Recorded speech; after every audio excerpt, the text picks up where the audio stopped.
Bienvenidos, amados hermanos, a esta tercera lección de la asignatura Historia de la Iglesia 2. Las recomendaciones para el abordaje de esta lección, como las anteriores: realice primeramente una lectura en su manual de la lección que se desarrollará en el video. Segundo, escriba todas las dudas o preguntas que le surjan de esta lectura.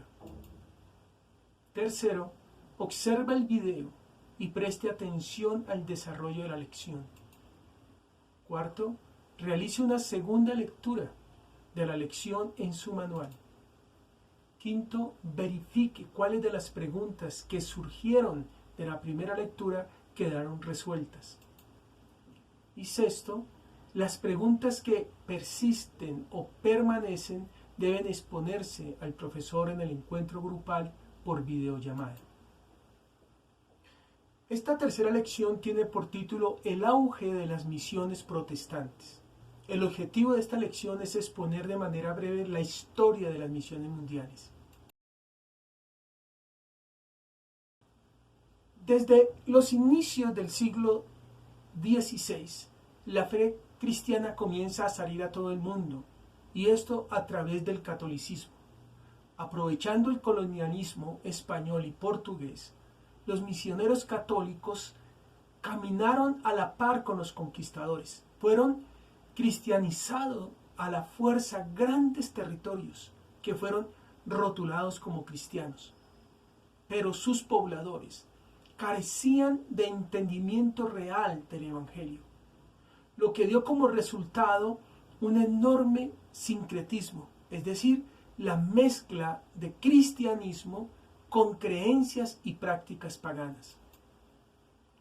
Conocemos por la historia la crueldad de la conquista por parte de cada una de las potencias de esa época.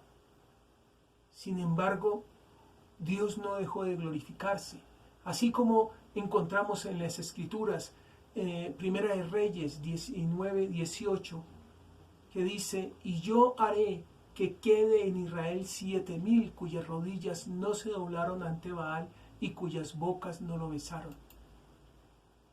Muchos católicos, fueran sacerdotes o laicos, amaban verdaderamente a Dios, y Él no dejó de manifestar su amor a través de ellos. Así, por medio de Bartolomé de las Casas, luchando por la vida de los indígenas de México, las misiones jesuitas con los guaraníes en Paraguay, y San Pedro Claver curando esclavos enfermos en Cartagena, y así muchos otros. Asimismo, otros se arriesgaron en tierras tales como Japón, China e India, en donde fundaron iglesias, algunas de las cuales permanecen hasta el día de hoy. Nos corresponde a nosotros, amados hermanos, estudiar en esta lección, aunque no de una manera profunda, las misiones realizadas por las iglesias nacidas de la Reforma. Por lo tanto, vamos a comenzar con la expansión colonial de los países reformados. A partir del fracaso de España de invadir Inglaterra en su campaña de 1558 y su posterior debilitamiento, los ingleses iniciaron su propio imperio colonial. Siguieron su ejemplo los holandeses y otras naciones europeas, las cuales también fundaron imperios coloniales.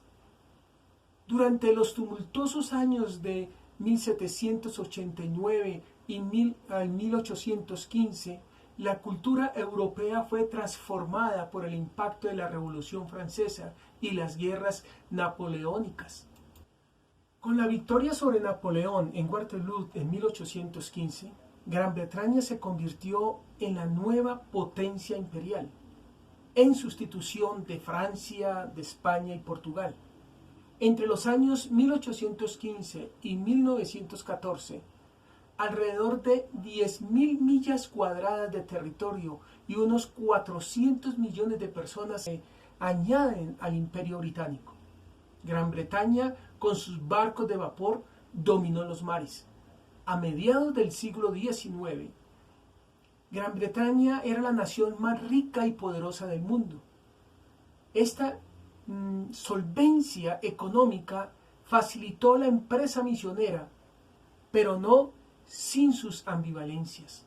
Obviamente, los colonizadores seguían practicando sus religiones originales y algunos de ellos compartieron de Dios a las poblaciones nativas. Pero por otra parte, los europeos llegaban más a explotar los países y a dominar las poblaciones. Y por lo general el encuentro no fue positivo.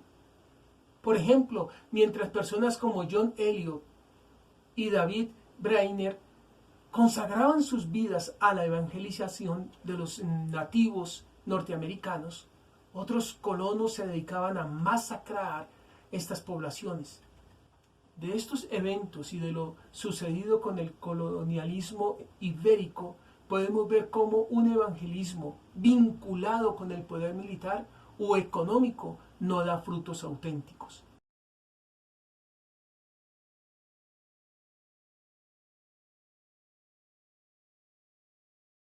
Como vimos en el abordaje del pietismo, August Hermann estableció la nueva Universidad de Halle y en ella un centro pietista donde se enseñaba sobre la base de que el cristianismo necesitaba tener en cuenta un cambio de corazón y la santidad de vida como consecuencia, y no solo la corrección doctrinal.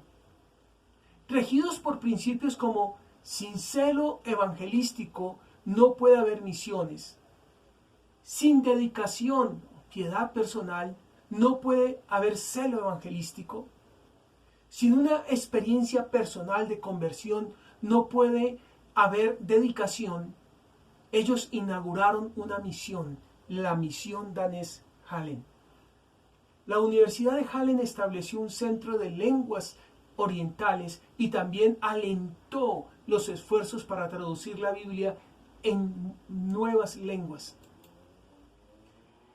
Misioneros daneses se movilizaron y salieron a la India en 1705 con objetivos claros que reflejaban la guía de Dios en esta tarea. Los misioneros aprendían primero la lengua, la cultura y las costumbres del país o territorio donde llegaban. Inauguraron escuelas para que los convertidos pudieran leer la Biblia en sus propios idiomas. Se buscaba la conversión de los nativos y la formación de iglesias nativas dirigida por ellos mismos. Es así que el primer pastor indio es ordenado en 1733. Estos principios básicos que hemos nombrado rigen el trabajo misionero actualmente.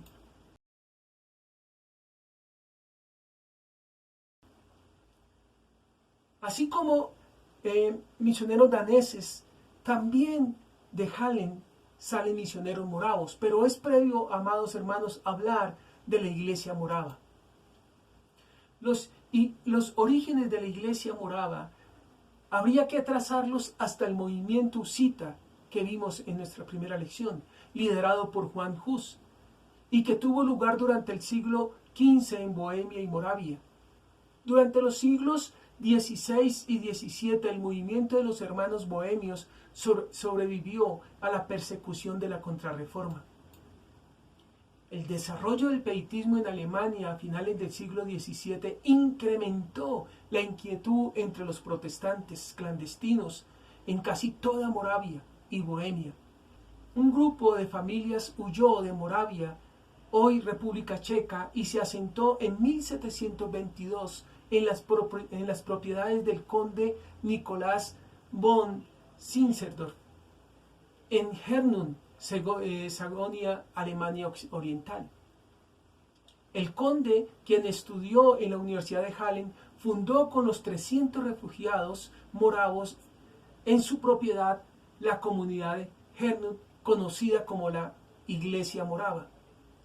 La comunidad atrajo a toda una corriente de exiliados de Bohemia y Moravia y además pietistas de Alemania. Esta comunidad fue visitada por Dios con un poderoso avivamiento en 1727, después de lo cual decidieron ir a las personas más necesitadas del mundo, convirtiéndose así en pioneros de la gran empresa misionera protestante. Enviaron misioneros a varias partes del Caribe para evangelizar a los esclavos, también a Groenlandia e India, saliendo los primeros misioneros para trabajar entre los esclavos africanos en América en 1732. De forma que los moravos fueron los primeros protestantes que pensaron en misiones más allá de Europa. En un tiempo en que muchas fuerzas del protestantismo se empleaban en discusiones y controversias internas, los moravos miraron más allá de ellos mismos y en el transcurso de 2 décadas continuaron las misiones en Groenlandia, Surinam, Sudáfrica y entre los nativos norteamericanos. Grupos de nativos, especialmente Musi, fueron recogidos en aldeas fuera de las tribus bajo las misiones moravas.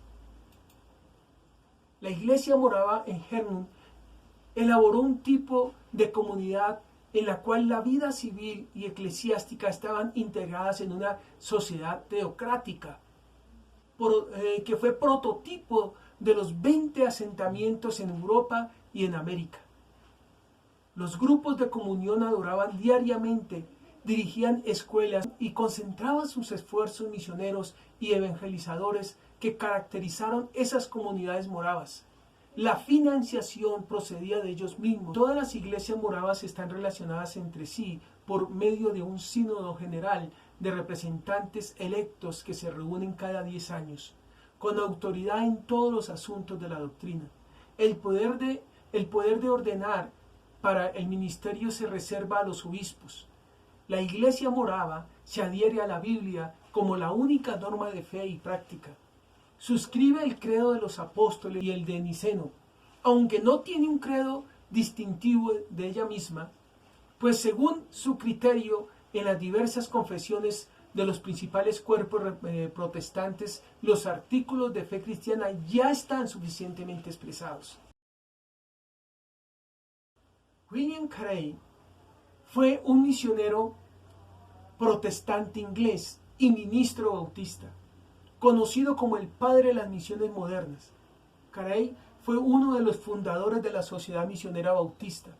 Como misionero en la colonia danesa Serampore en India, tradujo la Biblia al bengalí, al sánscrito y a otras lenguas y dialectos.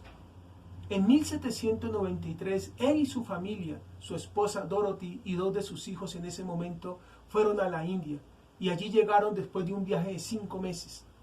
Su inicio no fue fácil. Su persistencia en la evangelización en medio de la idolatría y de la indiferencia fue grande. Pasó años de trabajar sin ver frutos, ni un convertido después de 7 años. Dudas, deterioro mental de su esposa y muerte le sobrecogieron. Y solo por la gracia de Dios, Carey persistía en el llamado de Cristo. Él fue quien dijo la famosa frase: espera grandes cosas de Dios e intenta grandes cosas para Dios. Entre las cosas que vivió y enfrentó Carey fue la división por castas allí en la India. Segundo, la tradición de quemar vivas a las viudas en el entierro del esposo. Conmovido por esto, él imploró al gobernador inglés que prohibiera esa horrible práctica o acción. Por algunas razones la costumbre no se canceló sino hasta 1828. Y también enfrentó la idolatría en la India. En sus cartas hablaba de los muchos dioses y ritos que vio. Su talento excepcional para las lenguas le permite aprender muchos idiomas en la India y en menos de 40 años en este país, él y sus compañeros pudieron traducir la Biblia en 42 lenguas y dialectos.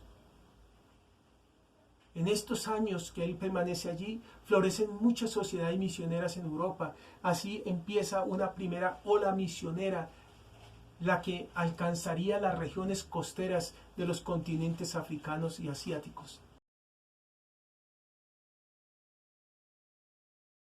A partir de 1850, una nueva ola de sociedades misioneras sale principalmente desde los Estados Unidos.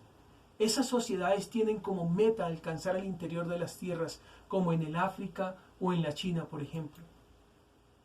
Así, la misión china, llamado el Gigante Durmiente, con el Tratado de Nankín en 1842, China abrió 4 puertos al comercio con Gran Bretaña.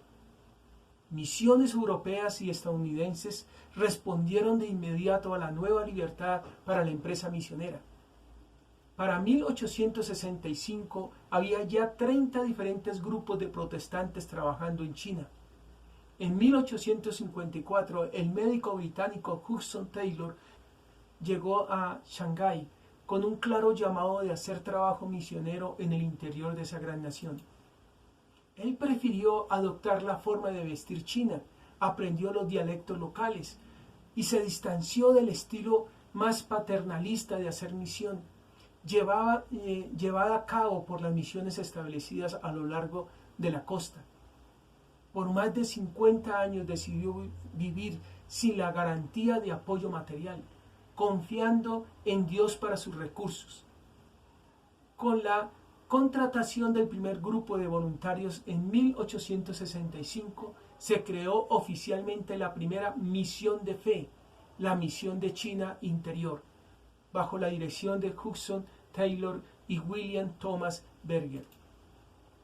Los misioneros podían provenir de diferentes trasfondos denominacionales a trabajar juntos por la Iglesia de China.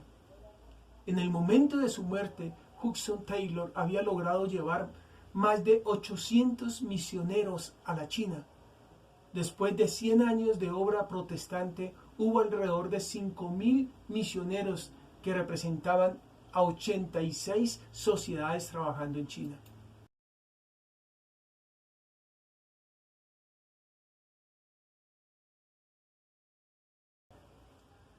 Para la primera parte del siglo XIX, África seguía siendo el continente desconocido y misterioso. África era conocida como el continente negro, que no había sido iluminado por la luz de la civilización occidental.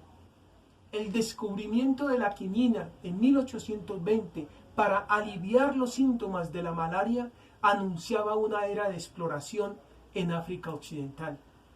Muchos misioneros fueron a África, entre ellos el médico misionero y explorador David Livingstone. Es quizás el más famoso de estos misioneros.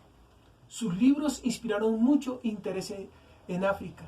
En la segunda mitad del siglo se hicieron muchas excursiones al interior de ese gran continente y hacia el final del siglo los poderes coloniales comenzaron a establecer sus colonias. En 1900 solo Liberia y Etiopía estaban libres del control europeo. David Livingstone estudió medicina para poder convertirse en misionero. Su objetivo inicial era ir a China, pero la guerra del opio y la amistad que hizo en Londres con un misionero que había estado en el sur de África le convencieron de que era allí donde se encontraba su destino. Partió en 1840 hacia el continente en el que pasaría casi todo el resto de su vida y donde se casó con Mary en 1845, una mujer intrépida como él que le acompañó en diversas expediciones. La carrera entre las potencias europeas por hacerse con nuevos territorios en África y abrir rutas comerciales estaba en pleno apogeo. Para los exploradores que llegaban movidos por la sed de aventuras, la gloria y el afán misionero, los traficantes de esclavos eran aliados a veces y a veces rivales, y a los ojos de Livingstone los peores enemigos, aunque a veces las circunstancias lo llevaron a cooperar y depender de ellos. La dedicación de David Livingstone en su labor misionera fue siempre total e incuestionable. Su convicción de que los negros tenían un alma que debía ser rescatada de las tinieblas del paganismo le llevaba a oponerse fuertemente a aquellos que los veían como animales. Para él simplemente eran seres humanos a los que había que enseñar a leer, a ser buenos cristianos y a comerciar, en lugar de cazarlos y explotarlos. Misión en América Latina, el continente olvidado. Durante la época colonial, tanto España como Portugal se dedicaron a impedir todo acceso de contacto con extranjeros, especialmente a los no católicos, a los cuales consideraban herejes. Después de la independencia de España, los nuevos gobiernos liberales simpatizaban con los protestantes, pero los clérigos católicos más ortodoxos reaccionaron y se reanudaron las restricciones. Muchas de las ciudades principales poseían iglesias protestantes, pero que solo sirvieron a las poblaciones extranjeras a las cuales les habían abierto las puertas para el comercio. Hubo dos misiones notables con una labor a pueblos indígenas. La primera fue la Sociedad Misionera Suramericana. Se fundó en Brixton en 1844 como la misión patagónica para trabajar con los pueblos indígenas en Tierras del Fuego. Y segundo, la presencia de protestante morava en Nicaragua, que se remonta en 1847, cuando los misioneros alemanes comenzaron a trabajar en Bullfliet, en la costa atlántica, entre los afrocaribeños y los indios misquitos, Sumú y Rama. A principios del siglo XX, la obra protestante había sido establecida en todos los países de América Latina, pero con comienzos muy pequeños. Pero tristemente, la discusión sobre América Latina fue ignorada en gran parte en la Conferencia de Misión Mundial en Edimburgo en 1910. A partir de la segunda década del siglo XX, muchas misiones evangélicas se proponen enviar misioneros a Sudamérica y se establecen iglesias de todas las denominaciones en el continente. Pero es solamente en la segunda mitad del siglo XX que el liderazgo se vuelve masivamente autóctono y que el número de creyentes aumentó significativamente.